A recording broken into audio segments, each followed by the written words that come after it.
Il y a différents cas de figure. Par exemple, sur la voisinerie, c'est la rencontre entre la PES, les bailleurs sociaux, des habitants du quartier qui fait qu'il y a eu la création de ce lieu, tiers-lieu un peu quand même, Ouais, tiers-lieu plus participation des habitants de l'ensemble de l'immeuble. Donc là, c'est la présence, en fait, la rencontre de différents parties prenantes qui fait que, à un moment donné, se pose la question d'investir ce lieu, de faire, voilà, de mettre en place ce projet-là. Après, nous, par exemple, sur le projet plateforme COP, là, on a été sollicité par des acteurs du numérique pour dire comment on fait pour être une alternative certainement faible au Uber et tout ce qui est plateforme. De mise en relation sur le territoire. Et c'est eux qui sont venus voir la PES parce que d'eux-mêmes, ils n'avaient pas les moyens de porter ce projet-là. Voilà. Mais après, il y a encore d'autres cas de figure, certainement, dans la manière de mettre en place des nouveaux projets, en fait. Hein. Par exemple, sur la Plus, donc sur la production locale, utile, solidaire et soutenable, c'est né du confinement. On avait un groupe veille au sein de la structure. On s'est dit, qu'est-ce que ça va être le monde d'après? Et donc c'est là que l'idée de relocaliser l'économie est venue. On s'est dit certainement qu'il y a quelque chose autour de ça qui doit avancer. Il y a déjà dans l'alimentaire pas mal de choses, mais pourquoi pas dans l'énergie, pourquoi pas dans le déplacement, pourquoi pas dans la santé, dans le service aux personnes, etc. Enfin, donc, Oui, pour continuer dans notre cas de figure, on a des collectivités qui viennent nous voir en nous disant j'ai un projet de tiers-lieu, comment on fait?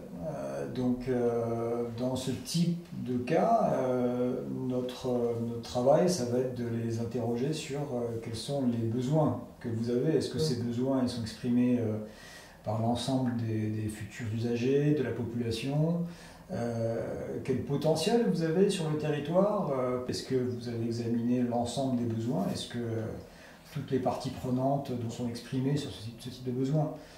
Donc ce qu'on pourra faire, ce sera d'amener les gens à travailler sur l'écoute, le dialogue, la concertation, pour faire émerger des besoins qui sont avérés et qui vont pouvoir construire un projet qui va être pérenne.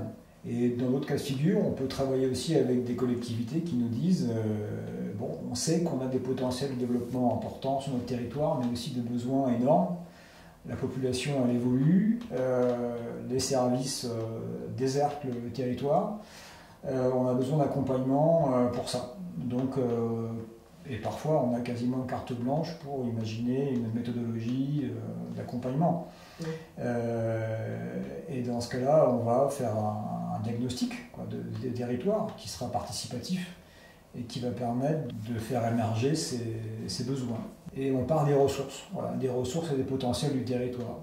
Et ces ressources, c'est des gens avant tout qui connaissent leur territoire parce qu'ils y vivent, mais aussi des ressources naturelles, le patrimoine, le tourisme, l'environnement. Voilà un point de départ. Alors, à chaque fois que se crée une AMAP, si je comprends bien, c'est un des éléments de développement du territoire. Donc à partir de là, comment on se crée une AMAP? C'est une initiative soit d'un porteur de projet, c'est-à-dire de quelqu'un qui veut s'installer, en général c'est en maraîchage, ou une initiative d'habitants qui veulent avoir accès à des produits de qualité, mais qui sont aussi vendus ou payés au juste prix.